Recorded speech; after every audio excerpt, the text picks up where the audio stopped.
Welcome to the Dark Zone Adventure Racing Podcast. This is your host, Brian Gatens, episode number 73 of the Dark Zone. This is the fourth episode coming from Rootstock Racing's Endless Mountains. 4 episodes in 4 days. Trust me, I'm getting tired of hearing my voice also, but hang in there. This is a good one.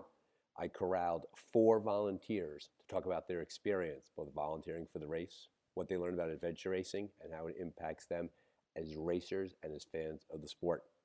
So thank you to Jim, Misty, Ainsley, and Shelley for joining the Dark Zone for this episode. Special thanks to this episode's sponsor, Clinton County Visitors Bureau. Rootstock Racing could not have asked for a better partner as they put together the Endless Mountains, the 5-day, 120-hour race, trekking all throughout the wilds of Pennsylvania. Fantastic hosts, and thank you to everybody. So sit back and relax and enjoy another episode direct from the Endless Mountains. Thanks for being here. Welcome to the Dark Zone Adventure Racing Podcast. This is your host, Brian Gatens. Once again, coming to you direct from the Endless Mountains Adventure Race, day 4 of the race. Those of you following at home, on Monday, we had Zoe Friedland, adventure race expert, with her advice. Tuesday was the Racer Palooza. Wednesday was the expert panel. And today we come to our volunteers. For those of you who are new to adventure racing, volunteers are the heart and soul of the sport. Without volunteers, there would not be adventure races. These are people who give up their time, sometimes hours, sometimes days, sometimes an entire week, to come out and spend time at an adventure race. We are joined by Jim, Misty, Ainsley, and Shelley. So 4 volunteers, thanks for being here. We appreciate you, the time that you're giving to the Endless Mountains. We appreciate you being on the podcast. Hopefully today you could share your wisdom about what you see in TAs, what teams could be doing better. If you're racers yourselves, feel free to talk about that. If you're connected to racers in other ways, feel free to talk a bit about that. What I will do is I will sort of call you out. There's 4 of you here, so rather than have you look at each other awkwardly who's going to answer questions, I will ask a question. I'll go from my right to my left. Feel free to jump in on that. So Shelley, based on where you sat, you are on my right. So let me begin by talking about your motivation to volunteer. What brings you out here for an entire week? Oh, I'm a big fan of Brent and Abby. Let's cut to the chase. Rootstock is an organization that really provides adventure racers a lot of entry points. The shorter races, the Rogaines, and then the big monsters, which is this. So, and I find that adventure racers are my people. So it's a new rule. I'm usually racing, but volunteering has been great. Right. Okay, so that's how that was your entry point to volunteering, is that you're a racer yourself? Yes. Right, so yes. Tell us a bit about your racing experience. What have you done? How long have you been racing? I've been racing for more than 5 years. I like the expedition races, and I had an injury this year, so I'm on the bench, so to say. So I've been volunteering a lot this year. Gotcha. Yep. And so your idea of jumping into the race, this gives you a chance that while you rehab your injury, yeah, you get to keep your toe in the adventure racing community water. Yeah, I do, and actually learn some things that I had never considered about the behind-the-scenes situation, as well as transitions have always been something that I know can make or break a race, and it's been interesting to observe the different emotions at TAs. Gotcha. To your point, you're right. The seeing a race from this side, from the 5-day, from the span of the race, from being a racer to being a volunteer, it's 2 separate worlds, and it's seeing behind the scenes is something else. And we're going to come back to the things you've learned, so think a bit about that. All right. Ainsley, what brings you out here? I'm here to support my dad and his team and hang out with my family. What's your dad's name? Jason Glenn. And what's his team? Trust the Compass. And how are they doing so far during the race? They're doing pretty good, way better than he did last year. Very nice. Yeah. So they're having a really good experience this year. Yeah. Excellent, excellent. Misty, what brings you out here? So my husband is Jason Glenn with Trust the Compass. So I am out here with my 2 girls supporting Jason and his team to help this week. Jim Rounsley. Yes, sir. Yes, sir. Quite the accent that you have on you. Where are you coming from and how long have you been here? I'm coming from Telford in England. I'm here for a month visiting friends in America. Brent and Abby have done our Itera race, I think 4 times back in the UK, so I'm just returning the compliment, really. Happened to be while I was on holiday, so I've travelled, 3,500 miles to give up a week of my time because I enjoy it. And all 4 of you are here for the full week, am I correct? Yes. Okay, and so, and for those at home, The Endless Mountains is a 120-hour, 5-day race. It starts Monday morning at 10:08 a.m., if we want to remember correctly, the 26th of June, and it finishes this coming Saturday at 10:08 a.m. at Lycoming College in Williamsport, Pennsylvania. Clearly, as volunteers, you see the whole entire swath of how the race goes and how the race works. While I do want to come to your learnings as a racer, Shelley, I am curious, and any of the four of you can jump in on this, what have you learned about the dynamic with the racers, how the racers work with each other, how they do their... Ainsley's eyes just got really big when I said that, so she might want to volunteer an answer there. But what have you learned about adventure racing from watching the adventurers move through the race? So this is Misty. So, you know, it is crucial to have a team that supports each other and knows when, you know, there are going to be faults that happen on the course. There's going to be things that happen at a TA that maybe slow you down a bit, but to pick each other back up and let's move forward. Let's fix our mistakes. Let's learn from our mistakes and try not to do them again. But I think that teamwork is just absolutely crucial and can make or break a race, honestly.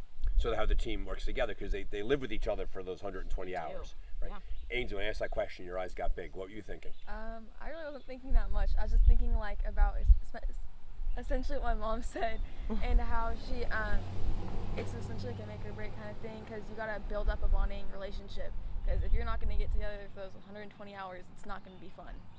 So yeah. Okay. Jim, what have you seen? Oh, I've been doing this quite some time, like 28 years, so I've seen all sorts of emotions and teams explode and implode because of that team dynamic. It is almost the most important, after navigation, skill for adventure racing.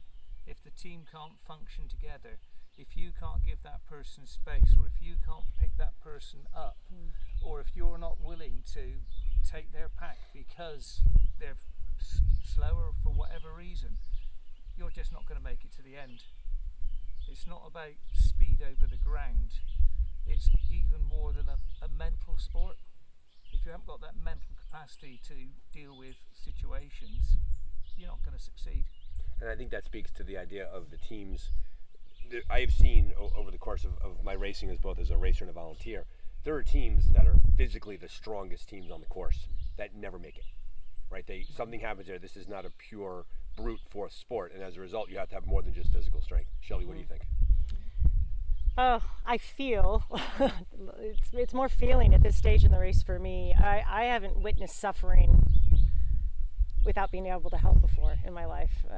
My profession as a teacher, my role as a mother, a good friend to many, and I just find myself wanting to jump out of my car and just walk with people for an hour.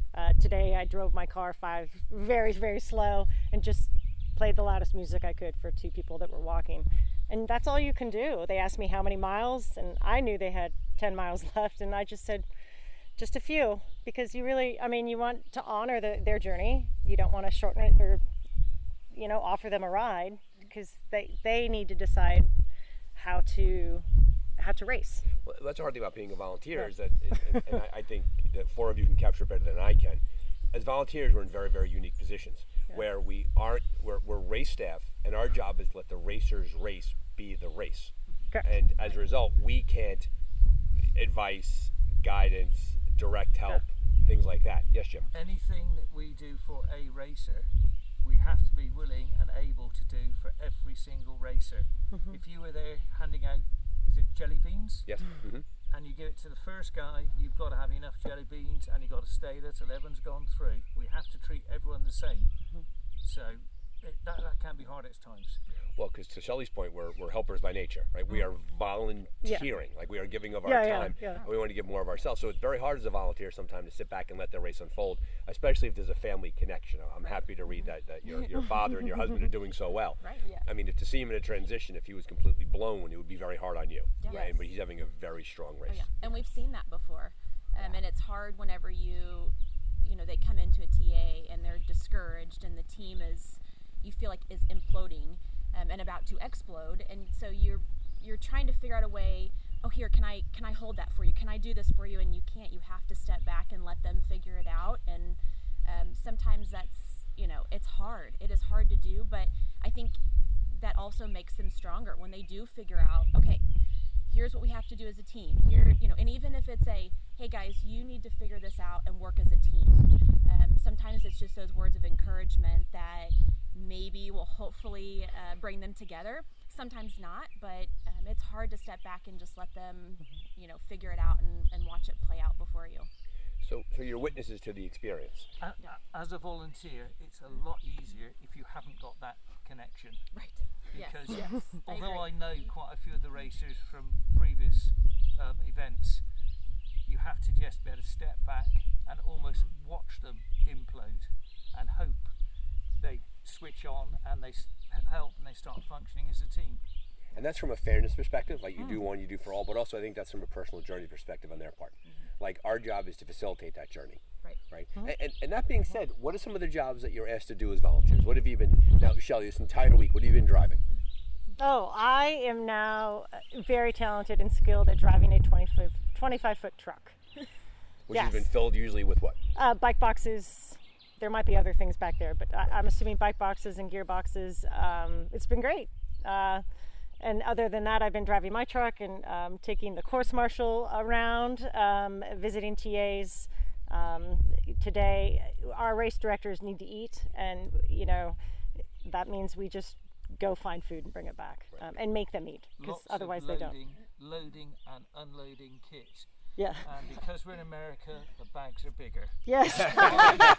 Everything's bigger in the US. I am feeling it. I was put in charge for whatever reason of weighing these boxes before they got put on the trucks, and they are all underweight. Yes, but the weights are quite heavy. Correct. They also get more boxes here per racer. So I've usually been accustomed to sharing one box, and there's a team of 4 and everybody's got a quadrant, and that's it. So here, every person can have their own box. So it's worth explaining for the person at home who might be curious about how expedition racing works. There are a series of stages, and these stages consist of either paddling, there's trekking, and there's cycling. As a result of those stages, teams will use their paddling gear at one section, which is then packed up at the end of that section, has to be transported further down the course, and then there's this hopscotch leapfrog thing going on where bikes and gear bends and transport have to meet the racer down there, and that logistically that's really hard, because in the second night of the race we were all moving in different directions, moving gear, not moving gear, who's here, who's there. I want to think there's over 20 volunteers this week, between the 5-day people versus people coming in for an hour. Well over 20 people are giving up their time to come support that sport. And that really says something about the people that are willing to do it. Some are adventure racers, some are folks just like to give of themselves, some are spouses. So if you think about volunteering out there, it's a great way to learn about adventure racing, great way to learn about the sport. Correct. And that being said, Shelley, let's come back to you a little bit. Having watched the race unfold this week, what have you learned? Oh, wow. What have I learned? I've just observed teamwork from a unique standpoint. Once again, just observing. I'm a fly on the wall. And so you would think that TAs, in my experience, have been pretty quiet. Everybody knows what they need to do. Some of the TAs, people have just kind of been a little bit more casual. But I see that they're restoring what they need to do to get back out on the course. So I've seen a variety of different things. I think the bikers really love biking and they don't like trekking. And then the paddle section was really hot. I think there's been several podcasts about how that first stage really led to some folks getting on the struggle bus earlier than they were used to. And that's, I've learned that, that the weather, in addition to route choice, because I haven't watched as closely other races as I have this one, and I was like, where are they going? So just learning about route choice, which would help me as a navigator. Right, and that was one thing we noticed. If folks want to go back and listen to the Tuesday episode, which was the Racer Palooza, and excuse all the sound issues, it was what it was. Disclaimer again. If you listen to the Racer Palooza, it was amazing how for 13 hours into the race, how blown those teams were. That they were really worked after such. But it was a hot day. It was a fast start. But and here's a good learning for the adventure racer out there: that those teams that were struggling at hour 13 were great at hour 30. They got some food, they had a good stage, they recovered. And one thing you see inside the adventure race as a volunteer, you see a team go through a high, they're doing great, hitting a low, and we see them again. Because we see them intermittently. They're in a TA, and then they leave to go out on the course. Jim, what do you think? The racers get a journey experience, and we get a snapshot experience. So you do see this very marked up and down. And it's quite interesting seeing the way how some teams come in to transition and they're all talking, all telling each other what they're going to do. Other teams where you're telling other people what to do. And then you get the teams that just seem to do. They'll come in, won't say anything necessarily about get this water bottle, we need this piece of kit. And I think it comes with experience. If you're a hardened team that have been doing it for years, you just know that X does the water, Y is very good at putting bikes together, so they might put 2 bikes together to allow X to do the water, and it's that management of time. Also on these longer races, it's incredible considering they are racing, how long some teams will just spend sitting in transition, what we back home call faffing. They'll be moving things from bags to boxes, then back to the bag and to the boxes, because their minds are slightly messed up, so they're not really thinking straight. And it's them dealing with those sorts of situations. And on top of that too, there are some teams, and we see it unfold as a volunteer, and you can't get involved in it, that they go from racing to no longer racing, and they get too comfortable in a transition area, and you want to say to them, time to go, clock's ticking, and I will, full disclosure, sometimes volunteers will use those passive aggressive, completely legal means and be kind of like, oh look, the time's passing, time to get going, because teams begin to settle in, especially if they go near the fire, which is Pillow Rock, right? Yeah. You crash up on there, you never make it out again. Shout out to Jonathan Neely for making up that expression. But you're right though, and there are teams, so a lesson for the adventure racer out there. Chairs can actually almost stop people. You give someone somewhere comfortable, and they're going to be there for 45 minutes when really they only need 20. Right. I mean, there's been analysis done on the data from the tracking, and some teams on this sort of race can spend a third of their time in transition. Yeah. Which is incredible when you think about that they're leaving that much time on the course, because ultimately this is a race. It's a journey. It's a lot of different things, but there's point A to point B over 120 hours. The goal is to get as many checkpoints as possible and as soon as possible and see where you fall in the rankings. Yeah. Yeah. After my first expedition race, the captain said, okay, now go home and every single thing you didn't use on this race, put aside. Right. And take a picture of it, and that's what you need in an expedition race. And so some of the things I'm observing too is they're struggling making decisions because they didn't do a gear check that was truly bare bones. A gear check means you're not bringing that. Well, and there's a point there too where if you bring too much stuff, there's choice paralysis. Yes. So ironically enough, having less actually leads to more. Yes. Right. Yeah. Yes. So you racers out there, can you please make those decisions, because it makes those boxes lighter. I haven't raced much, but I did do a 4-day stage race across the UK, 19 stages, and the winner happened to be the world champion at the time. Is Stuart Lynch, the New Zealand guy. Yep. Every time I saw him, and I saw him every day because of the structure of the race, wearing the same clothes. It didn't matter whether he was running, whether he was biking, whether he was paddling, he had the same kit on. He didn't have that decision of, am I going to wear my black shorts or my grey shorts? Am I going to combine it with the red top or the blue top? It was grab the clothes and go. It's all about moving. Interesting dynamic we're seeing unfold here a little bit is, this is hyper technical and really specific, the fact that we're noticing more and more racers are using platform pedals on their bicycles without using clipless pedals, and so they're wearing the same shoes the entire race, which they're finding helps them in a great way, because one dynamic we saw in the stage 1 was checkpoint 16, which had to do with the waterfall. People that were in bike shoes had a tough time on the slipperiness, and plus if you walk a lot in bike shoes, that adds to your foot issues. And so even myself too, I have a big race coming up in August, and I'm considering possibly trying out platforms maybe with straps on them and leaving the same shoes on the entire Power race. straps are awesome. Yeah. I'll leave it at that. Yeah, that's when we're seeing more and more of that, and that was the first time Mark Latanzi, who's a pretty popular racer, he's the first person I know who used platforms, and it's funny, you could sort of see that spreading through the sport now. Like, I'm talking about it, it's on the podcast, people are trying it. Check back in 18 months, platforms, pedals might be the way that people are going. One question that I asked the adventure racers on Tuesday night, I think your comments are interesting. There are many components to adventure racing, but there are really 3 big things we focus on our sleep strategy, on our nutrition, and our body care, like our feet, our undercarriage, all of that. From your experience as volunteers and what you see people do, the people that take care of those three things the best, what do you see in transition that really helps take care of sleep, nutrition, and body care? I think just taking the time to make sure that you are eating, that you are getting that refuel before the next leg or the next checkpoint, making sure that you have that cream on your feet, or you're changing your socks, or whatever you need. I mean, that again, that can make or break how that leg of the race is going to end, and how that next transition is going to be. And like we said before, transition points are huge, and sometimes can really take up a lot of your time.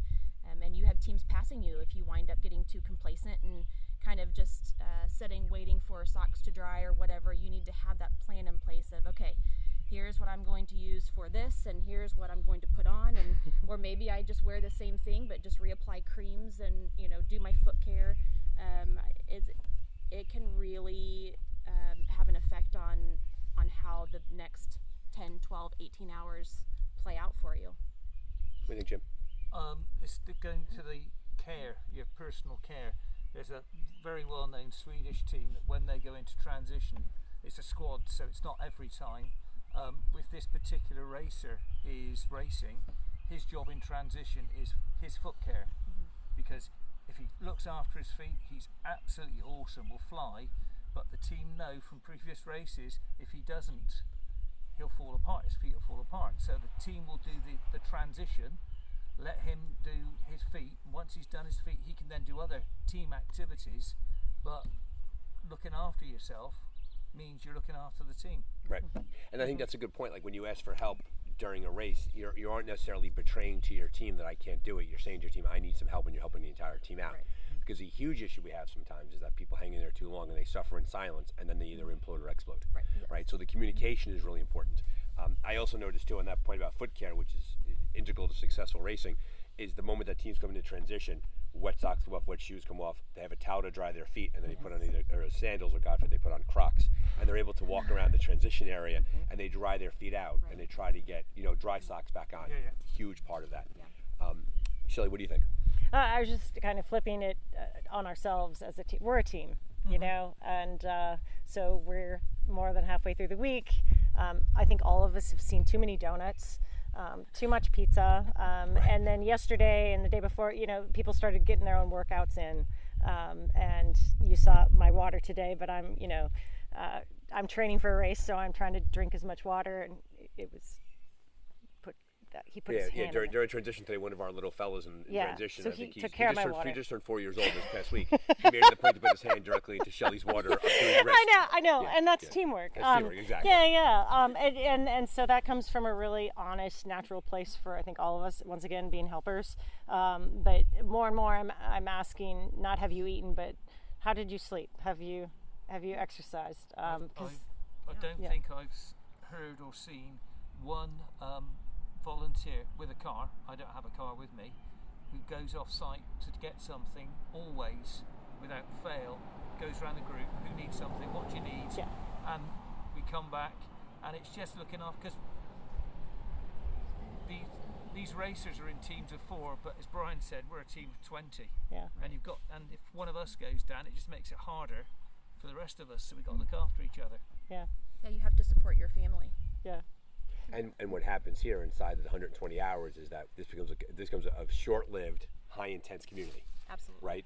35 teams, 110 racers, 20 volunteers. That's 130 plus everybody else. There's 150 people, and plus there's thousands of people outside of this little bubble that are watching what's happening inside this bubble, and so we get to be part of something pretty special. Ainsley, you've been very quiet, but I know you're a thinker. What are you thinking right now? I'm thinking about how we're essentially a family for these entire 5 days, not just the teams, but the volunteer group as well. We're all 150 people of us. We're all one big family, and you gotta support each other, because if one person goes down, we can all go down. So, on that note, what is it about this, do you think? To kind of go a level up, right? We're talking very practicality, foot care, eating, sleeping, all that. What drives people to do this? What itch does this scratch for the volunteers and for the racers that we elect to do this? Why have I come back time and time again for 28 years? It's nice to help people. That's the bottom line. you get that sort of personal satisfaction, because if you weren't there, they couldn't do what they enjoy. Simple. Yeah. I think alongside that too, I think what we get to be witness to is the fact that there are people out here who are doing things that they thought would be impossible to them. Like there right now, and I get choked up thinking about it.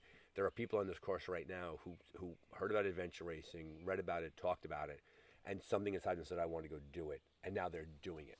And it's the hardest type of doing, right? We're going to see, for the folks at home, it's a quiet transition right now, but the teams are on the biggest trek right now. And over the course of the next several hours, it could be anywhere from 5 to 10 to 12 hours, they're going to come pouring into this TA. And the sun's going to go down, and we're going to see them really kind of raw, because there's a lot of the race that's still left in front of them. Right. But to your point, we get to be witnesses to them being different people. Yeah. Yeah. We went, one of the marshals and I were going to go out for a quiet pre-event dinner, just so we could absolutely stuff ourselves full, because you never know when you're going to eat. And 2 racers asked if they could come as well. So this is totally before anything had happened, sitting down, and they were 2 novice racers. And when they were chatting to us, and they realised we'd done a few, they were just asking, well, what about this, what about that? And one of them at the last transition came bouncing over to me with his lid of his box, and he said, look, and he'd actually gone and he'd taped all the little things on top of his box, because during that meal we were just talking about how you help organise yourself, and that made me feel so nice, because I'd helped him in a legal way. Please, Mr. Referee, don't come and shoot me. This is all before the race, but there's lots of things that we as marshals can pick up, and you can, if you just talk to people, you can help them as well. You know, I think inside this very small world, we help people to become the best version of themselves, right? And people that feel that they can never be, and that's an amazing, almost dare I say, magical, miraculous thing to see. People just come alive. There will be people on Saturday when the race is over who will be different as a result of this experience. And as an ex-teacher, for me, it's almost therapy, because when I was teaching, kids don't always necessarily want to do the things you need to do to get through your curriculum, and yet these guys come up and say, well, what do you want us to do, Jim? Well, I'd like to paddle across this lake, then run up this mountain. Oh, great, okay, I'm off. And they're so positive. Even when they're hitting those lows, they just want to do that next bit. Therapy, yeah. We want to do things in transition, so I want to respect your time. But Shelley, at a service to the racer that's out there right now, the adventure racer. Yeah. Some of the granular lessons that you learned that you would say to somebody, listen, I've seen this as a volunteer, and I really suggest that you do this during a race to be successful. What are some of those things you'd recommend to people? I think recognizing your pain tolerance and that you can push through something. I mean, my comment cheering someone on today was like, I don't even know her, but I know you've been in more pain than this. This is temporary. And so you just got to have some mantras. I remember a lot of us were all awake for the first 30 hours, just like the racers. And so that's what I would say to that, is that the mantras that racers have. You mean at this point in the race? Yeah. Yeah. What are they saying to themselves right now to get to the finish line? Yeah, big sigh. Yeah, Yeah. I think my background was I was an ultra. I love running, so it's always run the mile you're in. And so I think they're just moving stage to stage and saying, what can we accomplish here? And then what can we accomplish there? So. And I think that's a really good mental strategy, the idea that you don't need to do the entire race at one time. You just need to get through this next section, get their next checkpoint, get their next flag, get their next transition area, move on to the next thing. And also, too, is we last night, Jason Magnus mentioned this in the podcast about time dilation. Yeah. That after the third day, and because you don't have access to the outside world as part of your racing, correct, is that it's only evening and day, and that's it. And there's nothing else in between. And the race is actually 3 days long. There's day 1, when you start, the last day, day 3, when you're finishing, and the rest is a day. One big day. Right. One big day. We had a lovely conversation with some of the other marshals, and this was the sort of topic of conversation. We're on day middle. Because this transition could be open for 24 plus hours. The last one I was at, it was open for over 2 nights. First team came in on the evening of one night. We were open all the next day and into the next night as well. And this is common, but that's what we do. Exactly. Well, I appreciate you coming on the Dark Zone. Thank you for being such volunteers. Thank you for your service to the sport. It's been fantastic to have you here. What I want to close out here is I want Ainsley, I want you to finish up with us here. Give us some thoughts for the Adventure Racer. What do you think? I think that if you're going to do it, you got to do it to have fun. And I mean, you can be competitive, but your number one thing is you got to have fun and you got to love what you're doing, or else it's just not going to be as fun. You got to get along with the people you're with and love them. Well, there you have it. Thanks to our volunteers for volunteering to be on the show. Hope you took something away from it. We loved the work that they are doing and glad that you are here. Once again, thank you to this episode's sponsor, Clinton County Visitors Bureau in Pennsylvania, playing host to the Endless Mountains. They've been fantastic to work with. And everybody, please check out the Clinton County Visitors Bureau. Thanks for being a listener. If you like what you hear, head over to your favorite streaming platform and subscribe and like and click and do all of those fun things. The Dark Zone exists to help the adventure racing sport move forward, and we're glad to play our role. Keep training, keep racing, and above all, be safe.